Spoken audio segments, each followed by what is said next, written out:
మీరు మరీ ఆడవాళ్ళని మరీ అలా చులకనగా మాట్లాడకండిరా. సృష్టికి అస్తిత్వమే స్త్రీ. ఏంటి సృష్టించడానికి ఆస్కారం స్త్రీ, అవునా? ఆకలికి ఉపశమనం ఎవరు? స్త్రీయే. అనురాగానికి ఉనికి ఎవరు? స్త్రీయే. మరి ఒప్పుకున్నావా లేదా? నిజంగా బీటలు వారిన మరుభూమి లాంటి పురుష ప్రపంచంలో ఆమె ఒక అమృత బిందువు, అవునా కదా? కేవలం పురుషుడిని ప్రేమించడానికో సేవించడానికో బాధలు పడ్డానికో మాత్రం ఆమె జన్మించలేదు. ఇది ఒప్పుకుంటావా?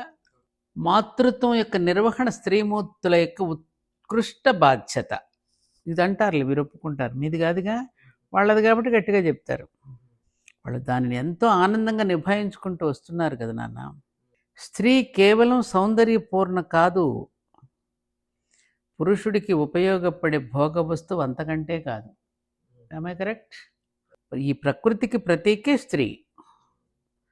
ఆమెలో ఉన్న మూలధాతువు ఏమిటి? మాతృత్వం.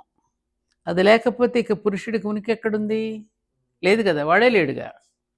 కాబట్టి ఈ పురుషుడికి ఈ కోమల హృదయం తొందరగా అర్థం కాదు నాన్న.